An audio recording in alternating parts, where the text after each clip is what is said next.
I'm so happy to be here. You all, I feel like, are my constant companions in my ears, on my LinkedIn. It's great to be here. We are super fans of yours and so excited to share you with our audience.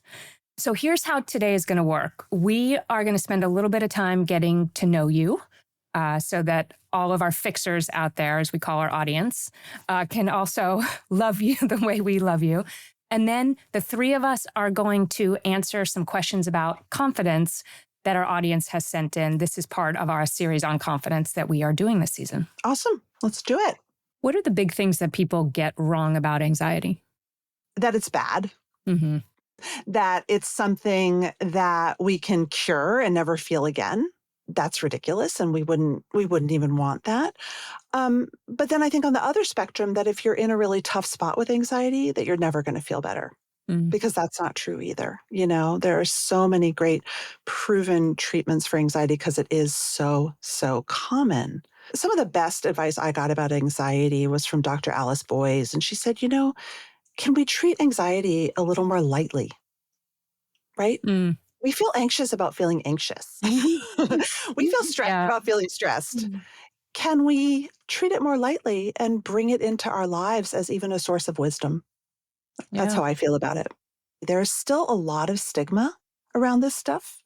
Anxiety is weirdly stigmatized because I think we conflate it with weakness in a way. Mm-hmm. Like if I'm anxious, I'm not going to do a good job. I'm not going to be trustworthy. That is absolutely not true. We're having this conversation as part of a series on confidence. How do you think about the relationship between anxiety and confidence?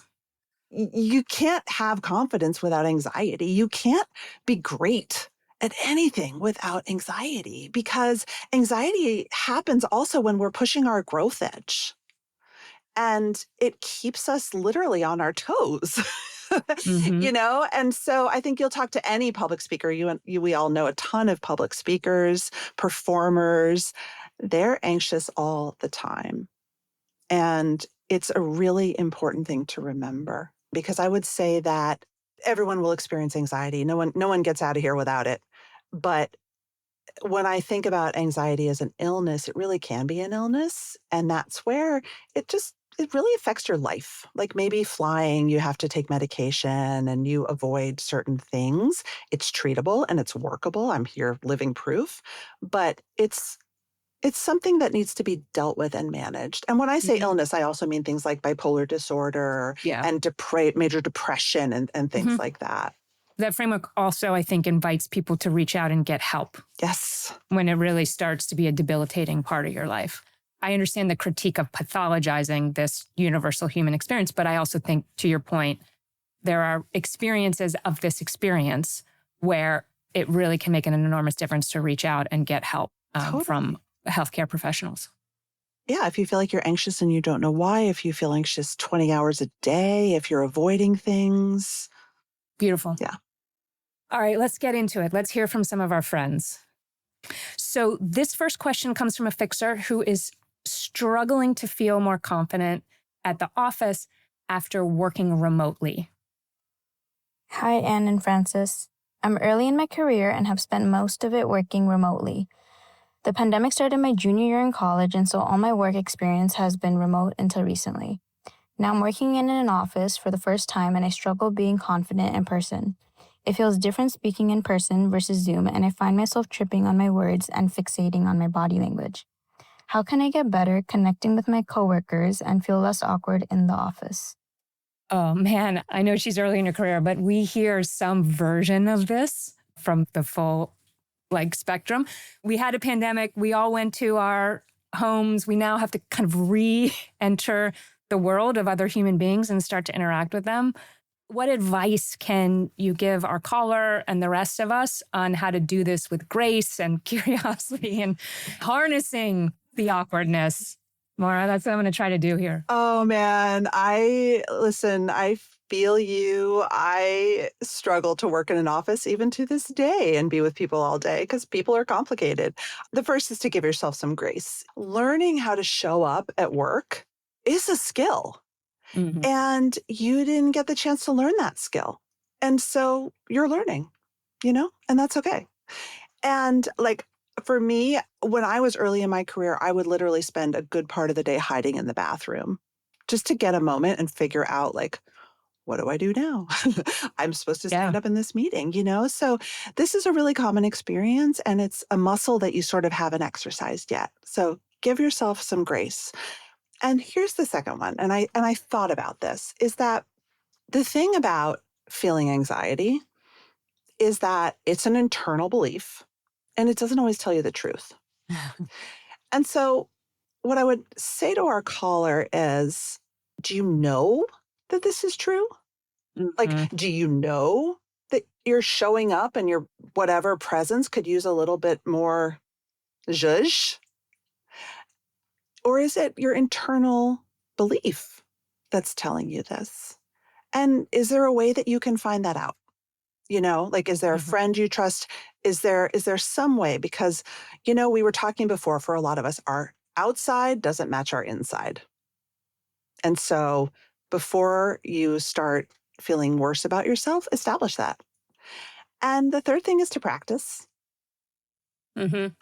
you know, maybe join a Toastmasters group, practice with your friends, start recording videos on social media.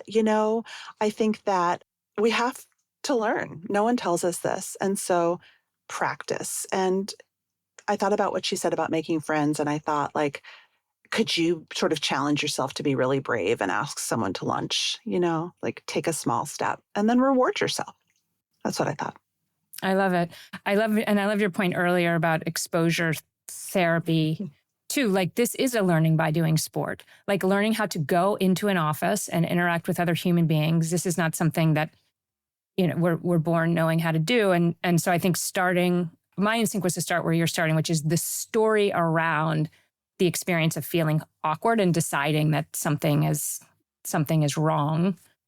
I think the other place my mind goes is also thinking about the other people in the storyline here. Right?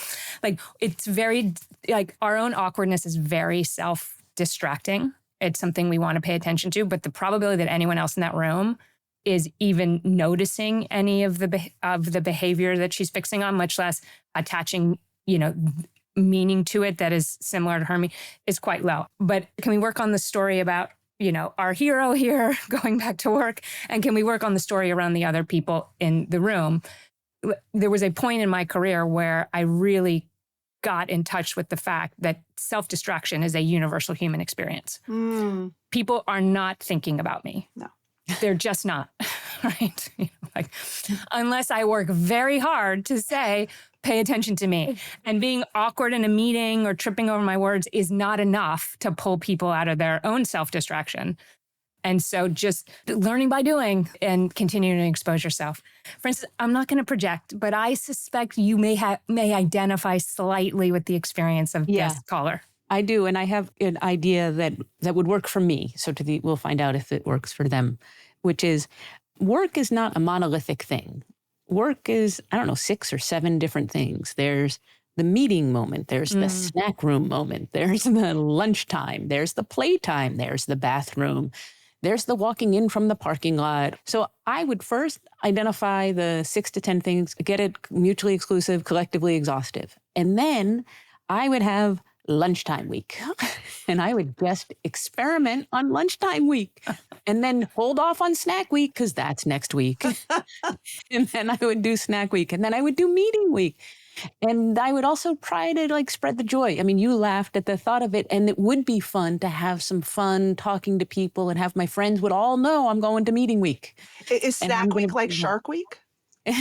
Well, snack week, we work on our comfort with snack time. Yes, with snack time. How do you play with other? Because you have to go into the snack room. And I have to tell you, snack rooms, they're narrow, and there's a rule. There's a secret memo that was published that I sure didn't receive on how do you behave in there, and the bagels and the yogurts and the bananas and the avocado. I just knew that was whoa, Oh my God. be careful what you do with an avocado because a lot of they're precious. They're gone by 10 a.m. People care a lot. So I would just take each week and experiment with it because I have no idea how good you are at work, I bet there's variation in these, and I would just have fun and don't make it a solo sport, make it a group project, and then share your learnings and then make it discussable. And I think beautiful things are on the other side of it.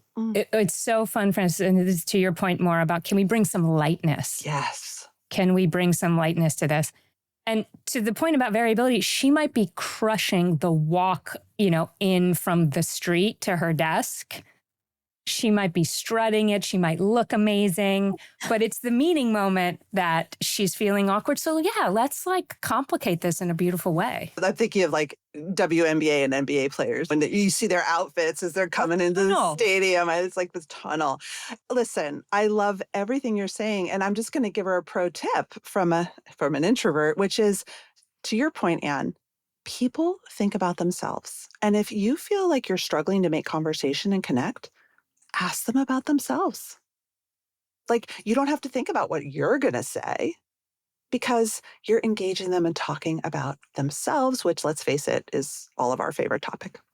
I've been using that tactic my whole life. Totally. To manage my own awkwardness. That's awesome. Let me ask you a meta question here, more, and then we'll go on to our next one.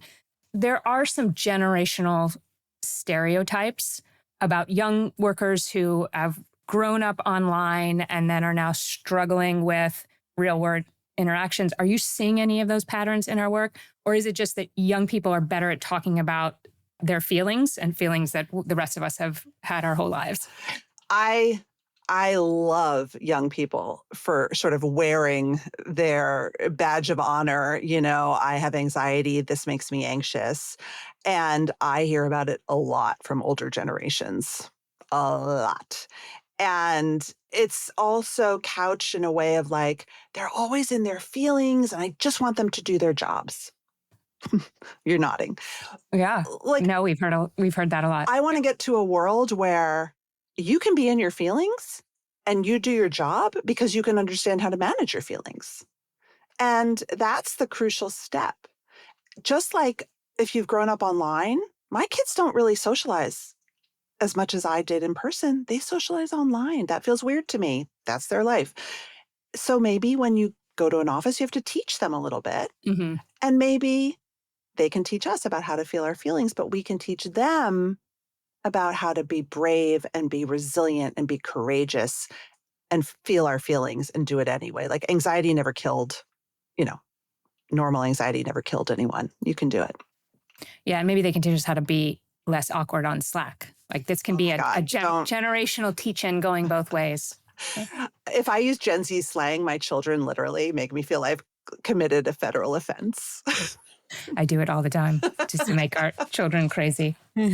Okay, we're going to go on to our next question, which is from a fixer who wants to build up his team's confidence as he anticipates his eventual exit from the organization. Okay. I'm in a position where I've created a team of 8 over the past 15 months, and I'm at the point where I need to let them spread their wings a bit, have confidence in their own abilities and talents, and make decisions without deferring to my authority. It's an interesting point in my own professional journey where I'm essentially preparing for my own exit, but leaving a team that is able, confident, and skilled to continue without me. I've taken to sending individual text messages to staff, generally at the weekend, highlighting something positive I noticed over the past week and affirming their decisions, with the assumption that it's a nice message to read on a Saturday morning. It's also a bit more personal than an email, which they may not see until the work week begins again. What else can I do to boost the confidence of my staff so they're in a good place when I leave the team? I love this man. All right. Whew.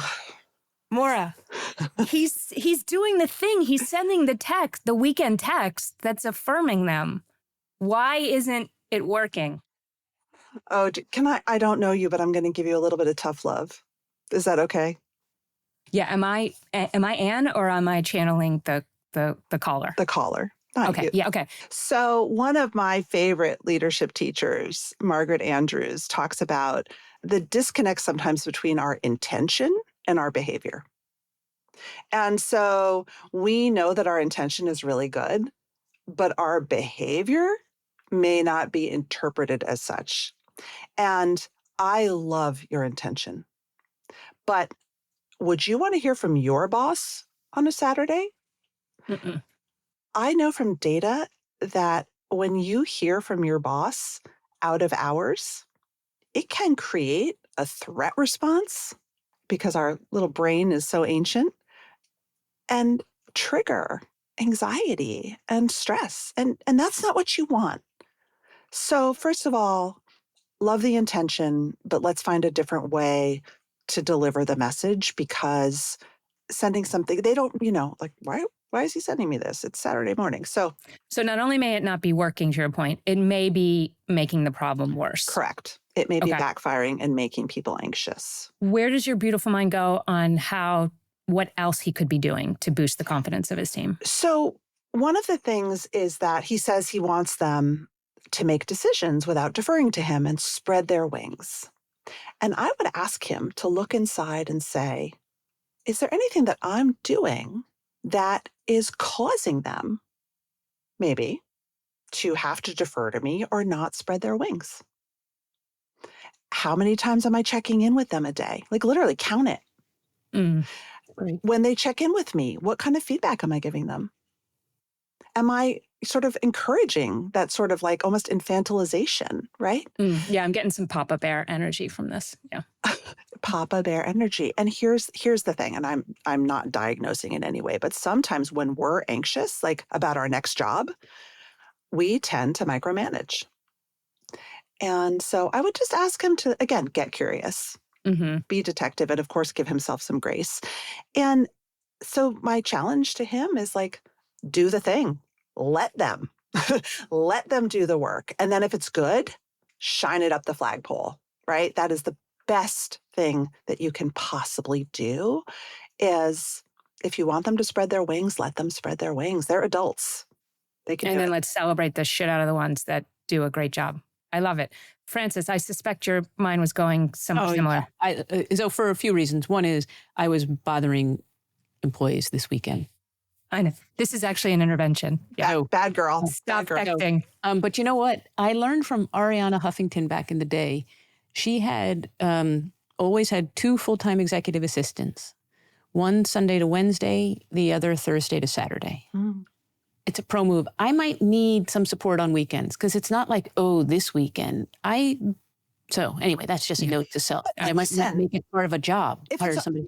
Totally. It's all about expectations. If that's part of the expectation, cool. Yeah. If it's not, that's when it triggers. Uncool. So I was uncool this weekend. That was just about me. But now let me give three things on the tough love side of it as well. But just I love the framing, what else should I be doing? And I'm just going to go back and edit the things you were doing. So I'm not even going to give you a what else. I'm just going to give you, and your intentions were beautiful, beautiful to your point. So leadership is the act of making other people better, first as a result of our presence in a way that lasts into our absence. I love 15 months in, he's thinking about this. If I had a time machine, I would start thinking about this 15 minutes in. So we want to prepare people for our absence from the get-go. So that's just the first thing. And again, in his next job, that's what we can do. One way to prepare people for our absence is to celebrate failure. So when you let someone spread their wings, you know how I know you're really letting them? How did you handle when they came down to earth? Mm. And was it was it as delicious as when they soared? Because the learning is as poignant. So that's the first one, is the absence leadership, celebrate failure side of it. The second one, and I agree with Morra, is on the feedback. But here's what I know about feedback. Positive reinforcement in general should be given in public. So why reserve it for private, the good things? Secret Saturday text messages. And then the Saturday, that goes to the third one, which is that the difference between a peak performer and the rest of us is that they have recovery. And you have just guaranteed that this person's not going to have as good of a next week because you interrupted their recovery. Now, intentions were pure, and I think these are pebbles and small, small adjustments that can make a big difference.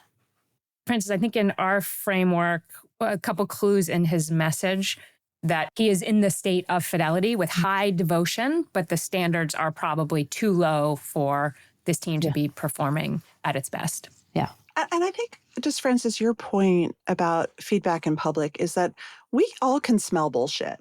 are they really doing that great a job that they deserve the text message every Saturday? Do you know what I mean? Like, people know when they deserve praise and when, to your point, Yeah. it's always next time. Like, people are Yes, adults. if it's happening every Saturday, yes, that It's a little, it's a little. Uh-oh. Good one. This is our third and final caller. This is from a fixer who is struggling to stay confident during a job search. So let's listen. Hi, Francis and Anne. I'm calling in because I'm currently looking for a new job. I guess you can say I'm one of the lucky ones because I'm actually getting interviews with real humans rather than AI written rejection emails.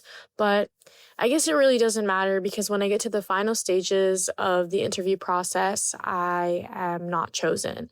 All this rejection is getting to me, especially because I feel like the jobs I'm applying for, I really can do them and I can do them well. I'm asking you guys for some advice about how to remain confident during this job process. so good. Oh, such a great Mm. question. We talked about this in the intro more, but a job search seems perfectly designed to spike our anxiety and undermine our confidence. And in contrast with the first caller, where there are probably some questions about what she's experiencing is real or not, this caller is getting very measurable rejection to putting herself out there in a job search. So, in coaching this person, where would you begin the conversation? In the confidence quadrant that Ian shared, I think she would be in the can do, but external barriers are coming, and that's frustration, right? That creates anger. So let's use our 3-point framework. The first is to give yourself grace. This sucks. It is the worst, right? It's the worst. And my LinkedIn feed every day is full of really qualified people who are just not getting hired. So it's in the water. And I think just understanding that is really helpful. And understanding, like you said, Anne, that this experience is meant to bring up all kinds of tough emotions, disappointment, anger, sadness, and of course, anxiety. Like, when is it ever going to change? Am I ever going to get a job? Right? We feel really out of control of our future, and we humans hate uncertainty. So, of course, you're feeling this way. So, I'm so sorry. I just want to underscore that it really is the worst. And these anxiety are tied to really core existential stuff with significance, value, security, feeding my family. So it really, this puts all of us in a very vulnerable position. Right. You're right, because it triggers both our own personal anxieties about ourself and our self-efficacy. And then also maybe depending on your childhood, like you're a money worrier, right? And so money is a real anxiety source, and not having a job triggers that. Yeah, it's tough. And not Second, just our childhood, but the adult experience of the reality. The reality of providing for our families. Totally. Okay, so meet this person where they are. And okay, I'm giving myself some grace. This is out of my control. This is a tough experience. And I'm going to get curious. Is there any way we never get feedback on why we didn't get it? Is there any way I could challenge myself to reach out? Because she's getting to the finals. So she's getting to know people pretty well. Yeah, totally. So is there anybody I could reach out and say, if you had a minute? And what I do when people are so busy, I say is, if it's too much to email me, leave me a voice memo. And I give them my phone so that they can just leave me a voice, or tell ChatGPT, right? So that she can play detective a little bit and get some feedback. And is there something she could change? Is anything within her control, right? Because when we feel out of control, she can't change the economy. She can't change a lot. But is there anything within her control that she can change? And maybe there is, right? So that could be a really positive thing. And then she talked about confidence and showing up in an interview with confidence. And this is the hardest thing, but I just wanted to share a technique. And it's a technique that we introverts use a lot, and you can use it when you're feeling anxious. And it's from Brian Little, and it's called acting out of character. So we talked about all those amazing performers earlier who are just, their insides are jelly and their outsides are like, I'm Eddie Murphy. And acting out of character is really assuming the most gregarious and sparkly and confident version of you. And Brian Little is a very introverted professor and one of the highest rated professors at Harvard, because when he is Brian Little, the professor, he is on, right? And so that's his character. And so I would say you got to fake it till you make it a little bit. Is there a confident, amazing version of you that you can put on just for that interview, right? I love that. Also, your direction to not necessarily be Eddie Murphy, but to find the character inside you, the version of you who showed up at your best friend's wedding, or who, like that person is in there. Cute. And can you invite her to this particular party and into the room? I put moment? lipstick on. To me, that's my cue of beautiful. like, yes. Yeah. It's beautiful. Yeah. More is showing up. Francis. So I have two things to say. One is, and I want to go to one of Brian's classes, but I don't think he's acting out of character. I think, as you said, he's acting within character. It's just a different facet. Mm-hmm. And I think that's actually important, because if we're insincere, the same way we don't like insincere positive reinforcement, I don't think we like insincerity from people. And I think he's tapping into a portion of himself. It's what I do when I teach as well. I'm an introvert who is most relaxed when I'm on a stage where there are thousands of people in the audience. It is my most calm moment. Yeah. So I'm not out of character. I'm just a different facet than when I'm one-on-one. So that's my first one, is get in touch with all of your delicious facets. And to your point, experiment. Bring up one facet in this interview and another facet in this one, and see where do I make it further with these. Get curious. I love that part of it. But as someone who I believe I don't know this empirically, but I feel quite confident in the following statement. I have been rejected by Harvard more than any other Harvard professor. I was rejected when I applied out of high school. I applied to get my PhD. So they said no out of high school, no for grad school, no the first time I went to try to join the faculty, no the first time I came up for tenure, no the first time I tried to be a senior associate dean. Now, I'm like an amazing fit at Harvard. So I'm a useful experiment. Mm-hmm. I got no's all along the way. What the superpower that the no's gave me is that I don't treat failure, or I don't treat rejection the same way other people do. Other people, I find it so permanent and so destabilizing. I treat it as a temporary condition. When somebody says no to me, I simply hear not now. So I would also take all of this experience you have and start using it to form your future superpower, because I assure you, it's on the other side of it. I remember the best direct sales company in the world. I talked to them about how they hire people that go door to door. And they said, we need to get people that are comforted, even excited by getting the door slammed in their face. So we can't pick like A students. They're not good. No, we're far too brittle for that. No, you want dropouts. Yeah. So he, first of all, he had no competition for the employees that he wanted, and he had these super successful ones. I would use this as fuel for the future version of you. For me, my hearing not now has absolutely fueled almost every great thing. And honestly, I wouldn't have had the courage to ask Ann Morris to marry me had I not had all of this experience from Harvard. Oh, baby. Wow. You have totally changed my relationship with failure and rejection for many, many reasons. I was also quite affected by your own storytelling in these moments that, it's not now, it's not no, but also they don't have all the information. Yeah. I have all the information. Yeah. I know that I'm the right fit. You knew when you were 17 that you were the right fit for this institution. And they didn't have all that information. So you kept going back and giving them more information until it made sense to everyone that you should be there. And I think that's also a really powerful pivot. That's the best superpower I've ever heard in my life. It's pretty spectacular, Morra. It's very liberating. It's very liberating. If I could have just 1/10 of that. It's available to all of us. That is the public service announcement, that it is available to all of us. It is a mental decision that you made. Francis, where do you think that came from? Why do you think you got in touch with that truth that is available to all of us at such a young age? Because I wasn't in a pristine package coming out of the gate. I didn't get a lot of the secret memos. I was just figuring it out along the way. But I had really good stuff on the inside. And so I made it hard for people to access me. But when maybe in also competitive sports, like you never win every game. I don't take losing all that. I'm like not off a limb competitive.